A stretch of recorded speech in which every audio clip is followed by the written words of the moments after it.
ladies and gentlemen, and everybody gathered here today. Thank you very much for attending the opening ceremony this evening. You all know why you're here. It's a fitting tribute that will continue to be paid to the great work of the emergency services. The emergency services will be central to this festival on an ongoing basis in terms of a tribute that we will continue to pay each year to the brave and tireless work that men and women make on all our behalves.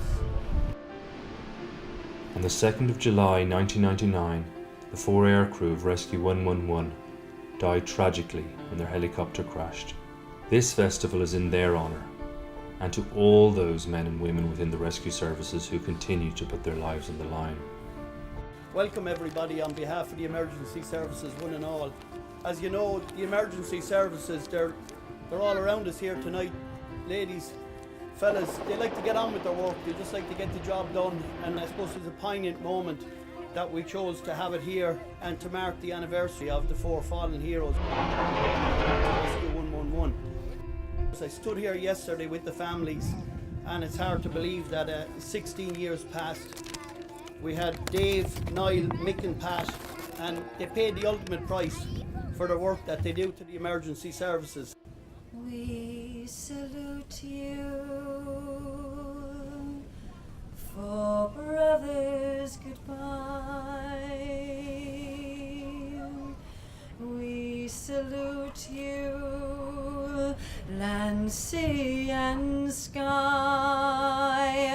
forever hand in hand, together we will stand. Tramore remembers, and we salute you, for brothers brave, we salute you.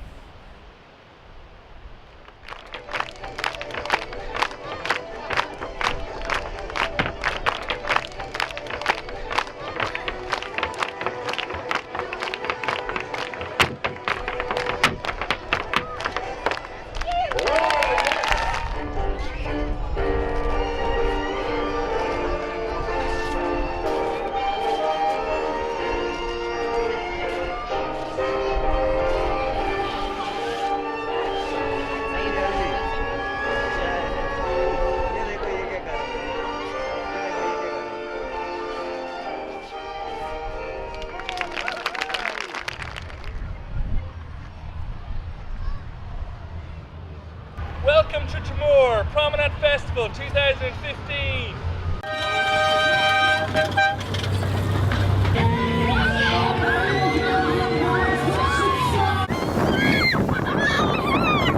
Such a beautiful aircraft here today on such a beautiful day. That's not the left, that's the right. It's such a smooth airplane.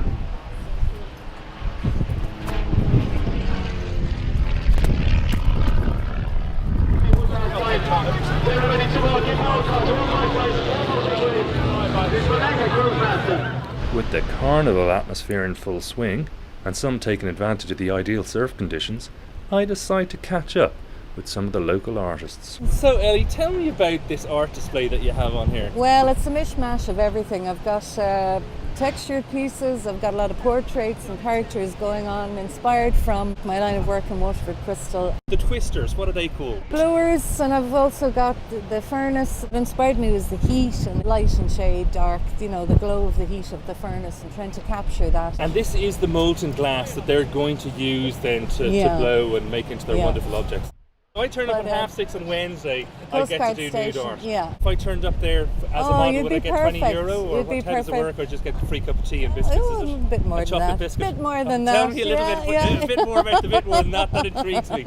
Well, I hope you have a great day and you get loads of people sitting down for caricatures and lots of people buy your paintings. So the next time I'll see you, I'll be passing. This will be all gone. Please God. My name's Dominic. I'm here in Tramore with a crew, a Welsh crew, a group of a dozen Welsh writers, performers, songwriters, and we're trying to interact with the public and with other artists. And this beautiful nude caught my eye as I was walking along the prom this morning, and perhaps she features in the start of this poem. The woman waits. She is 8,000 years born and has flowed through Laurentide flows. A sage and a seer nursed 1,000 siblings of a species long since displaced. A sacrificial spouse cracked open a womb that spewed east, but migration matters no more. The stars navigate no longer. Supernovas but moments foretelling the arrival of a significant one, to welcome home her sun-kissed litter. The vessel now at shrunken rest, matriarchal in urban anonymity, within a gift, an epistle, veiling the marking of a rebirth. An installation water-sealed and hard-knuckle woven, tough branches of rebellion bent and interlaced to bear safe a positive force, the power of a creative thought, consummated at this predetermined time, in this predetermined place. The Berber flees unsettled and unsure, carrying his name in his heart, an isthmus looking for land. Sailing mechanically propelled, pursued by lens and light to a darkened alley, destined to document his significance. From the south, brushing shores, superficial trade, an unknown return. Man laid naked, epiphany. And she who has waited dances like a child. Tell me about your art. When did you get started? Well, I started painting cows and hens probably about 13 years ago. And I really got passionate about them. I kind of tend to get obsessive about painting. So I just did cows, and then I did hens, and kind of created a name that way. But more recently, I've been working on a whole body of works. How did it come about? Did you have a dream one day? And I might have. Well, it's a bit kind of rude. I couldn't really tell you about that. But Okay. do you know what? It was I started doing the female body, and I was trying to kind of accept my own shapes, because women are under so much pressure nowadays, you know, to be whatever, you know. So I said, okay, I'm going to do some kind of proper shaped women, like with nice wide hips. Oh, lovely. So I kind of broke down the shapes like my cows, and I did them into little kind of just circles and triangles and things like that. So once I had tackled the female body, people were liking that, but I decided I would have to uncover the male anatomy then, so I did that. And so that was probably brought all the controversy along to Yes, your art as yeah. well. It's okay to have nude Yeah, women, but exactly. have a nude man, It was that's just, not no, okay, that was you know? just rude, And yes. how many movies have you ever seen where you've seen a man really? Very few. And Father Ted, that Totally, that yeah. broke a lot of boundaries. And there's one other I can think where somebody's... So the actual women's boobs are cow's eyes, if anyone's asked. So Really? there's actually not Yes, really anything. so it's not rude. These male pictures here, are they models on anybody? Or? Yeah, well, I did say that I dedicated that first one over there to some of the men in my life, but I felt I was very, very generous. I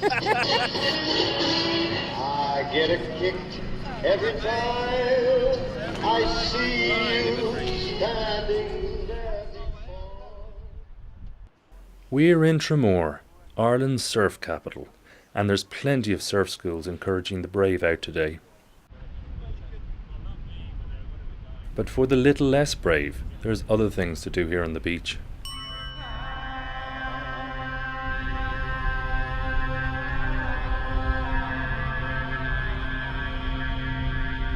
This looks like quite a competent group of yogis, so I won't be joining in on this crowd either.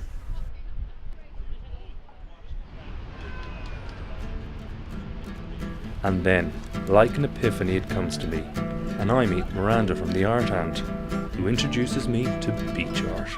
No amount of speeding up this film is going to get the job done any quicker, so we reorganise, and I get myself to the top of the line.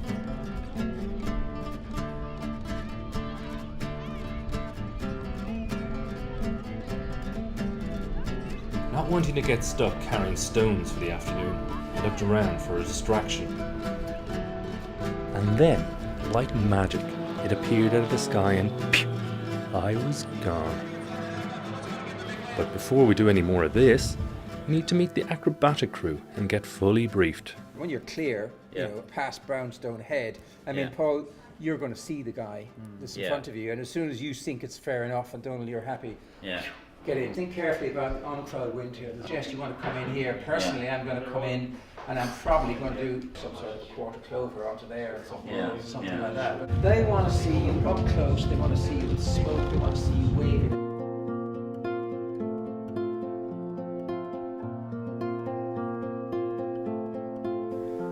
Tragically, this will be the very last time all four fly together. We're here with Andy, and Andy Fenton is going to show us a little bit about his plane today. Well, this is a Christen Eagle biplane, approximately 230 horsepower. The particular one was built in America. It's a kit-produced aircraft. And how long, Andy, have you been flying for? I'm flying just over 30 years this year. Today is basically like a basic routine. It's only my second year displaying the aircraft, so mine will be just like what we nearly called Sunday afternoon aerobatics. It'll consist of loops, rolls, stall turns, and then different turnaround maneuvers. This is the aerobatic sight. So basically this is a reference. When I'm sitting in here, I'm looking out of this quite a bit because we put that on what we call the horizon. It's like an imaginary line with the sky and the sea meet. I'm intrigued by that bit of paper. It's basically, we're talking about loops, reverse cubans, 2 point stall turns, back into a wing over, maybe a few clovers. I could see that it makes a difference with where you hold it around, because it could be a different regime altogether. You can vary it. Most people carry parachutes, so it's only any good if you're high enough. So the only thing you can do is flip this off and jump out. Yeah, you can do that or whatever, but we're hoping not to get to that stage. Wings level, speed correct, and then you'll start into a 4G pull-up. And that is lifting the front up. You're basically and going right the way around like that. Right up, so we'll be looking out of that device to a certain degree, and then we'll be looking out over the top of the wings, and you'll see the horizon come around, and you'll be inverted at that stage. You'll be upside down, and you'll see the ground up here. And do you have to make sure you haven't eaten anything a few hours beforehand, or? Well, yeah, it's not good to have a big meal. Is there any trolley service on this, or? She's not here today. There's not even a bag of peanuts in here, or a can of Coke or anything like that, no? I think there might be a sick bag tucked in there somewhere.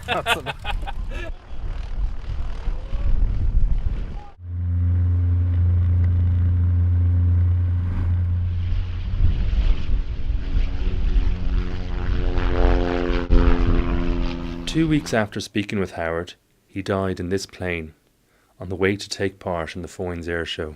The one out of the horse box was a mock-up, but the actual takeoff and all the flying sequences were genuine. So people, if people go on and have a look at Octopussy, they will recognise this. They'll see it straight away. Yeah. If you want to just quickly hop in, rest your hands there and take all the weight on those two wooden bits. So I'll get my hand on first. Get yourself in. Oh, gee, nice. Yeah. Just a little step. So 2 hands in here. 2 hands in there, and then take all the weight on your arms. Okay. And just slide your legs in. Is it a bit like getting into a kayak or something like that? I suppose it could be. Yes. Fantastic. That's if you're going to fit in the gap. One of the things that are concerning me is what to actually hold on to now to steer. Well, it's all down here. And then that was it. I never spoke to Howard again. Thanks for letting me sit in your plane, the same one James Bond flies in the film Octopussy.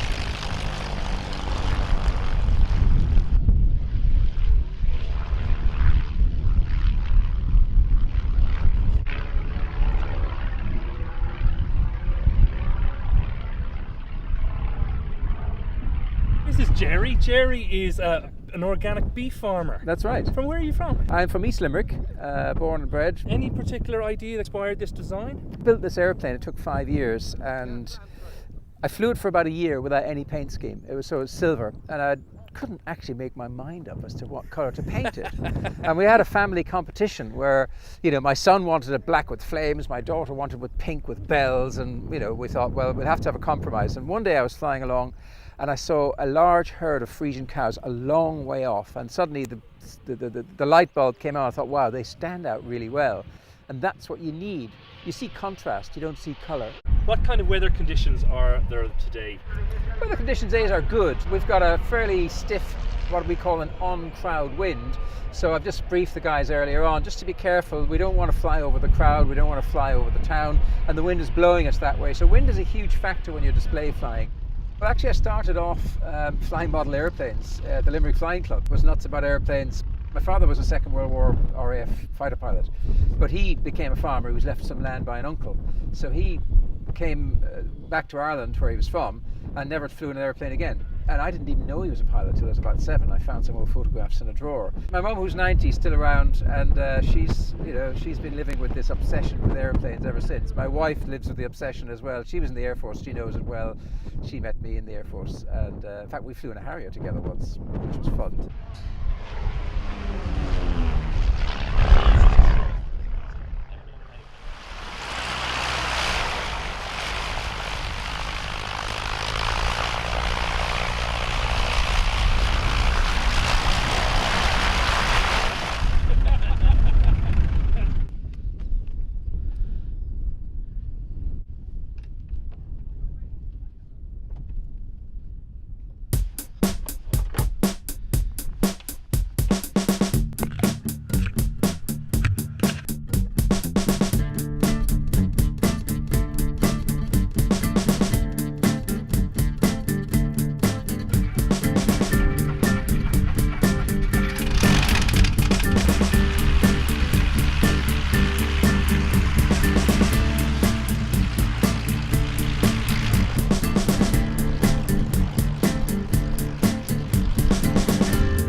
So Paul, how'd you get into flying? I guess it was, I remember many years ago, as a small boy, my dad giving me a model aeroplane when he came back from Dublin. I'm from Donegal originally, and I suppose I tended to get more model aeroplanes and things like that instead of footballs. And when I was a teenager, I had radio-controlled planes, and in fact in those days it wasn't radio-controlled, they were just on the ends of wires. They went round and round in circles. Did you have the one with the big rubber band that you... Oh yeah, we had all that too, and we didn't have PlayStations and shit like that back then. This is a particularly interesting one because there's only one seat in it. So how do you get trained up in a plane like this? You don't. You just fly other planes, and then the day comes when you get into this. You just have to take a deep breath and hit the throttle. And as you probably saw, 1, 2, 3, and you're in the air. It was Moroccan Air Force originally. That's why it's painted in literally the Moroccan flag, and it's, believe it or not, made out of wood. It's a 6-cylinder engine up front, like a Porsche, so the cylinders are opposed, and it's 11.7 litres. So see, you have a little wooden icon in here. Oh yeah, he was in the plane. We're not sure. I don't think he's Moroccan, Looks a little bit like an angel, and I guess those guys were Muslims, but somewhere along the way a German did own this plane, so it could be a German. Anyway, we decided it would be probably bad luck to take him out. Oh, okay. So we leave him there. He watches over us. Fantastic. Behind me in the seat here is where we hold the smoke oil. The fuel is right in front, but the fuel gauge is as simple as it gets. It's a tube. You can just see the level here. It drinks a litre a minute, so 60 litres an hour. Plane is able to take plus or minus 9G, and when I was up there you can see I was just pulling 6G this morning. Airspeed, so coming in past there we were at 400 kilometers an hour. It's sensitive. If I just moved this stick back only about an inch, I would just sort of go up 60 feet in the air, so you have to have quite a steady hand in landing, and you're landing it on the 2 wheels. And when you're slowing down to land, you have to lift the nose, so I can't see forward. So I'm coming in at about 100 miles an hour blind.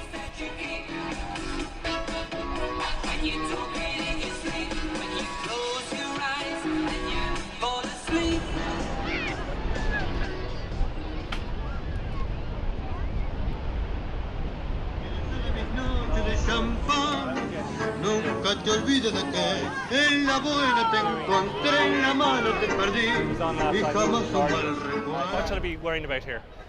Where should I just follow your feet, or what's the sort of gist of tango? Leading in tango, yeah, it's in your shoulders. Yeah. You can walk, you can dance. Okay, so what I do?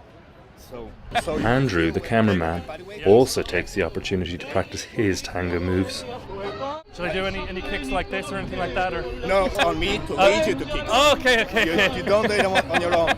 So I'm moving away from you, or was I supposed to go towards you when you went towards me? Okay, so this is about the body weight, where the weight is. And so left, right. I'm just moving forward and backward. Okay? So it's one. Our weight on this side. Yeah. Okay, so you will go with this leg. Yeah. Makes sense? Sort of. I take a moment to sit back and watch the experts.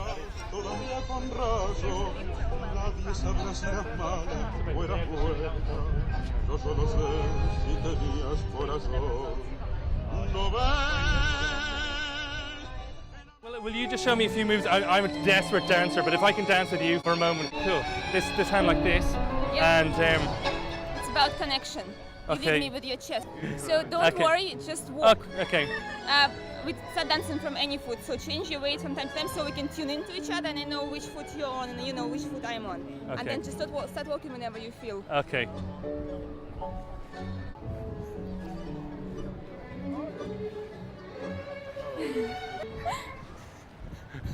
Come on, I was doing so well here. Listen, thanks a million. No Lovely to meet you. They showed great patience with me, but after that performance I need to escape into the crowds, where I bump into another joker. I'll go here until we get Batman anyway. So how are we looking there, Joker? We're looking good? I'm looking short. You're looking short. I'm definitely tall. Maybe you should hold the camera and go for this, and they wouldn't look quite so tall. Or like I go down on my knees here, that's better. I go on my toes. I'm getting a bit of the bald spot from up this direction. How are you doing? Geez, you're looking menacing. What do we do here? Okay, you'll have to come in a bit closer. I don't bite. I don't have you been looking after guys? You need to get close than that. Come on, a bit of love, Charlie. Oh, jeez. Charlie, you're in the picture here. You're in the picture here. Jeez, we need a selfie stick. So Helen, what have you got here for me today? Here we have Promenade Festival lemonade. Fantastic. Specially labelled and everything, and with our little air show on there. Oh, and fantastic. Also, we're selling Promenade Festival postcards. Woo! Look at all those. So you got These are those, yeah. All 5. And is that the real Elvis Presley, is it? That is the real Elvis That is Presley. fantastic. So what is special about this lemonade? It's made locally and it's delicious. Absolutely By delicious. David Deegan. That's the fantastic. I like the way you've old-fashioned bottle and. Yeah, it's all about the touch of when we were all young, coming to the seaside. So are you in charge of this caravan? I am indeed. Fantastic. Are you sleeping here tonight, or? I will probably spend the rest of my life here. So this is the meeting toys for lost children or anything like this. Children, lost adults, even lost dogs. I'll take anything. Take care of it. How are you doing? I'm lost.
Look at his face!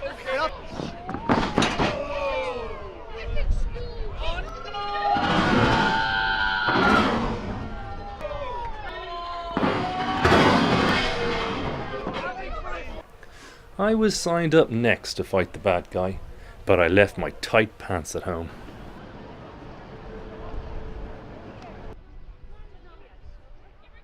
I did get into this queue for the free makeover, but she later turned me down.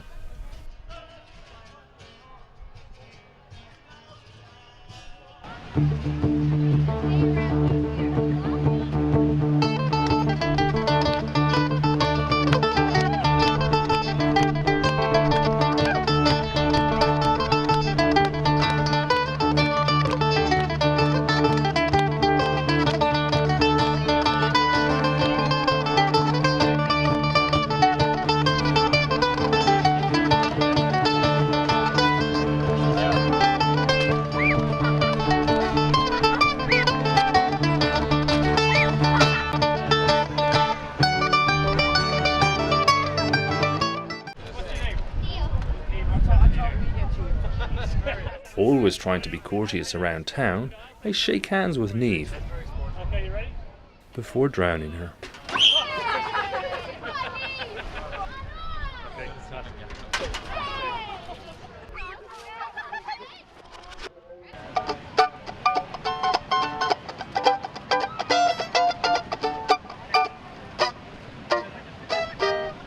So Marie, what are you going to do for me today? What I'm going to do today, with the help of Adam here beside me, is I'm going to make a seaweed smoothie. Brilliant. Right here on the pram with no electricity involved. Adam is going to pedal the bike, right? The bike is going to power the blender, and in the blender we've got fruit and veg, we've got strawberries, apples, spinach, ginger, and we've got seaweed in here as well. What type of seaweed is in this? I'm using about 6 different species. I'm using a mixture of sea spaghetti, sea lettuce, dillisk, which is well known around Waterford Coast. I'm using kelp and sweet kelp, and I'm using a tiny bit of slocone, which is otherwise known as nari. It's a good way for me to get my children to eat seaweed without really realising. And I guess to eat greens without realising. So this is going to taste of fruit. That's right. It's going to taste appley and strawberry-ish. I hope these are Waterford strawberries now, not Wexford They're strawberries. Waterford strawberries. Oh, fantastic. Good stuff, Maria. Well, let's put Andrew to the test. Andrew, do you want to take it away there? Okay, Andrew. Nice and fast, because I don't want bits of my teeth. Andrew, you're going to have to pedal faster. I still see big lumps of seaweed here. Just keep on going. It's good for your legs. Don't worry about it if the muscles start hurting.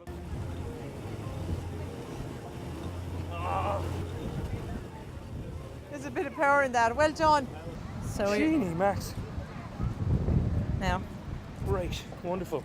Now, we're going to let you pedal again now in just about 2 seconds, okay? I just have to connect it back on. No spinach on your teeth. No spinach at all. Great.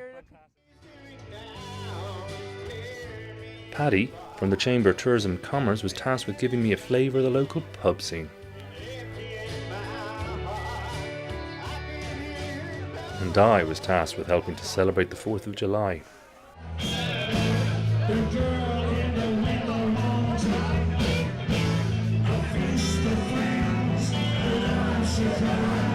I heard some great stories, but I forgot to write them down to tell you.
Having visited some of the various music venues until the early hours, storm clouds had gathered by the next morning. So we headed indoors to escape the unseasonal precipitation.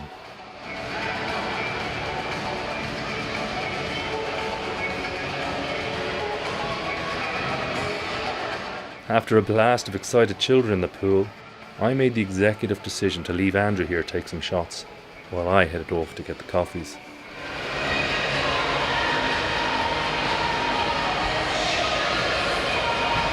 And then, Andrew hands the camera to a local and heads off to find me.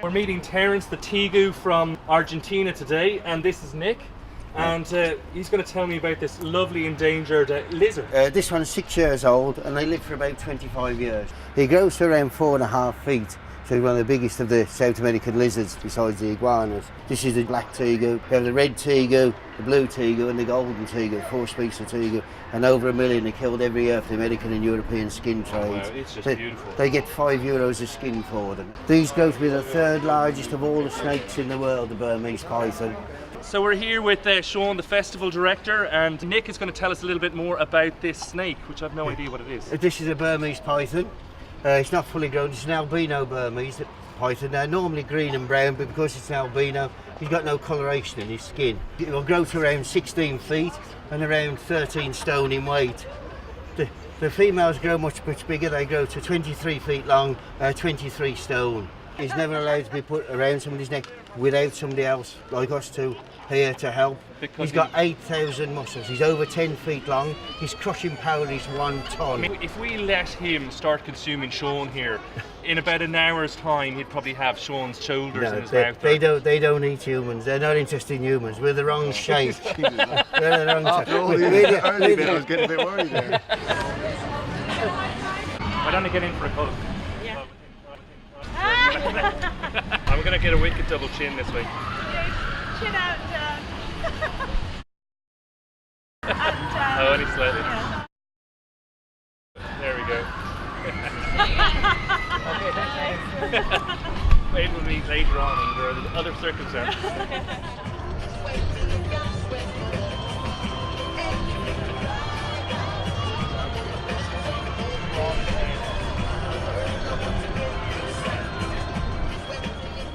Very welcome to Waterford. Where are you from? Thank you. I come from Biarritz, France. Oh, fantastic. And what are you doing here for us today?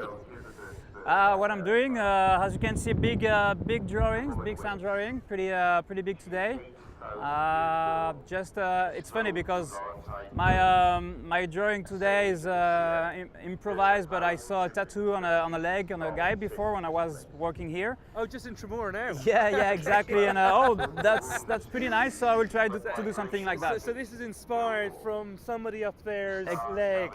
You do this for a living. How do you actually make money? Because the tide's going to come in and wash it away. Yeah, so because of the tide, you have to take photos if you want to keep it. And so I'm selling my photographies. I have exhibition in galleries or in places, mostly where I'm living, but I try to show my work worldwide. And so did you go to art college, or how did this start?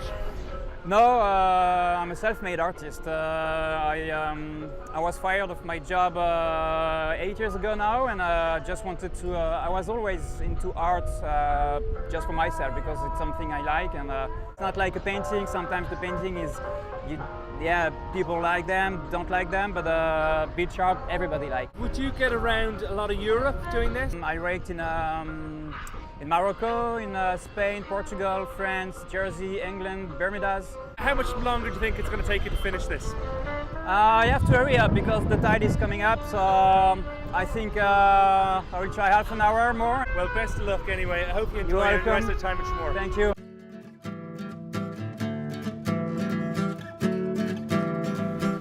There was a number of international sand artists at work over the weekend.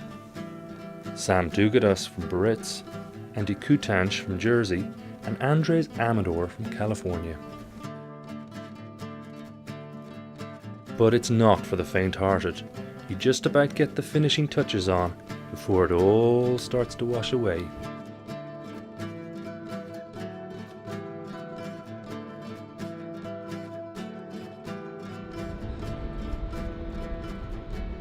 Neville is the winch operator of Rescue Helicopter 117. Explain to me what you do on the rescue helicopter. I'm a winch man and winch operator on the helicopter. I'm also a paramedic, so I'd be the guy that comes down on the wire, you know, on the dark and stormy night, or on a nice sunshiny day like today. You're going to be doing a demonstration now this afternoon, so can you tell me about what we'll expect to see in this? Yeah, it's like a major incident and multi-agency exercise basically. So we're simulating that a boat has sunk in Tramore Bay. So we're getting all our agencies in. We have the Irish Coast Guard, obviously, so we've the helicopter, we've done Maurice down and Lie. So we're going to have on-sea rescue and we're going to have onshore rescue as well. So it's all happening in one, so it's going to be very exciting. All the boats, even including Buddy's lads, they can all have a P480. We said there was another casualty found, it'll be the wet. Who's going to do the wet? Brian, is it? Brian, yeah. Any questions? All good to rock, so? You were flying with Flight 111, and this festival is about the memory of those people that lost their lives in Flight 111. Can you tell me something about that? It was 16 years ago this month. It was 2nd of July 99.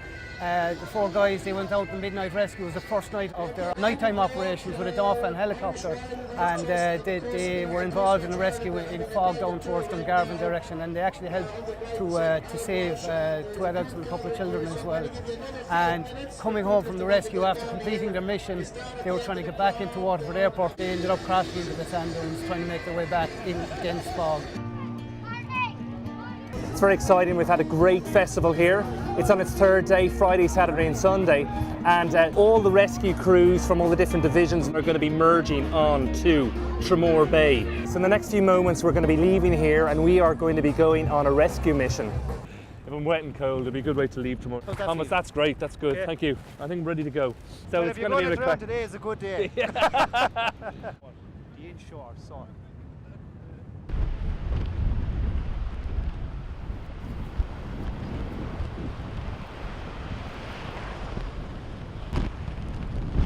Okay. Can you get roughly mid there? Thank you. We're another little bit deep. Bring her on a little bit, yeah. All right, crew in.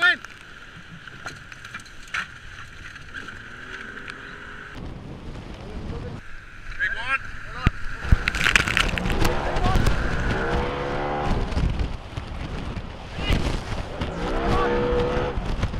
Turning out to this boat, Delta, Double East Coast Guard. Okay, 9 o'clock.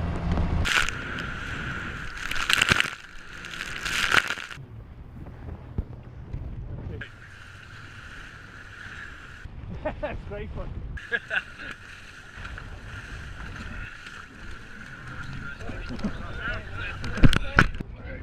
Oh, that wasn't bad at all. Oh, they're still. Thank you, lads. That was great fun. Brilliant, thank you. Thank you very much. Jeez, that's like driving a horse, this. It's very comfortable. This is very civilised compared to that. Oh yeah. Oh, there's foot pedals. I know, yeah. Do I control the speed or anything here with these things? No. It's not even cold. No, it's not cold. Never. So just give it a run up and down, give you a feel for it, okay? Fantastic. If you feel uncomfortable at any time, just tap one of the lads on the shoulder.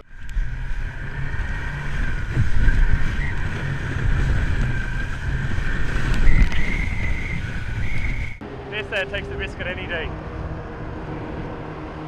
This is very steady. This is mild risk. Shit. Spoke too soon there. I wouldn't mind the seatbelt. Okay. Oh, jeez. You okay? Oh, grand, yeah. That was some great fun. This is great crack. Are we supposed to be looking for someone? Not yet, no. Okay, that's okay, so, okay. We're all mic shy. Okay, so it may just introduce the crew here. Come on, lights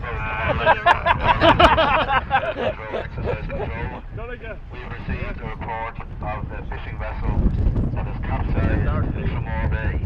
Several people are reported to be in the water. Can you please proceed? This is Tramore Lifeboat. Yeah, that's all copied and proceeding. Further check-in when we're on scene. Over. Oh dear. Okay, so Tramore East Lifeboat. This is exercise control. We have a report of the capsized fishing vessel in Tramore Bay with several people in the water. Event control is basically running the operation, and he's now tasking the Tramore lifeboat and the Tramore East lifeboat to the scene of an upturned fishing vessel with some people in the water. How often do you do this kind of stuff? We're out on a weekly basis. Should there be an incident in our area, we'd be paged. I'm with the Tramore unit maybe 4 or 5 months. Prior to that, I was with the climbing team over in Bunman, County Waterford. We're on scene to mention as such, and we will request further information. Over.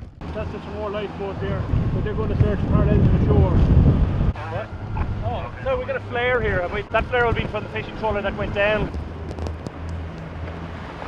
The all-weather lifeboat has just reported that they've retrieved one casualty from board. Have we got any further information from that casualty? How many other people are on the trawler? They're in the process of obtaining the information.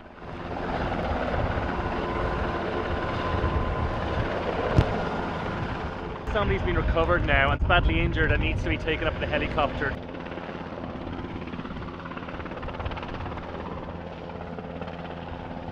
And then there's the moment the camera nearly goes overboard.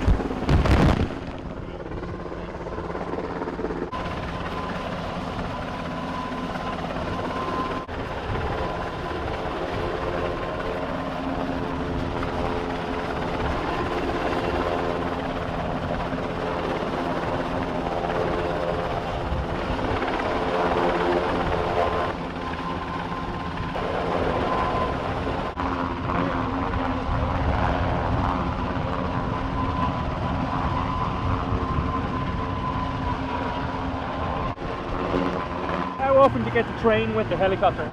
The lifeboat they would train on a regular basis because, you know, those guys go to sea, you know, for long distance missions. Ourselves, we would work from up possibly on a weekly basis. Okay, so we've got a casualty here in the water.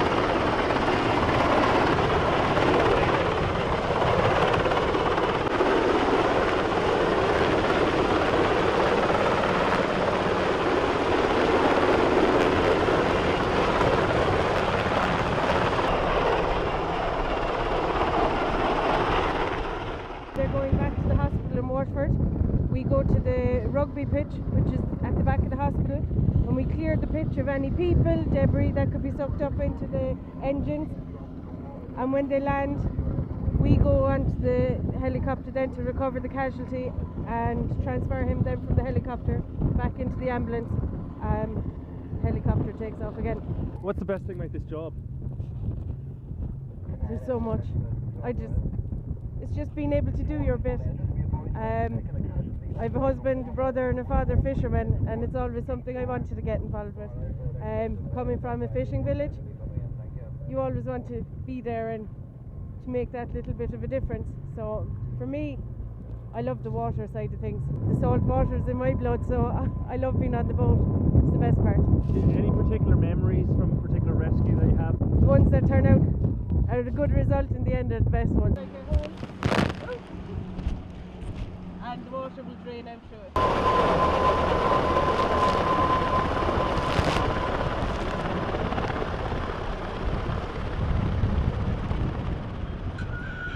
And as I head for home, Andrew, the cameraman, has other plans.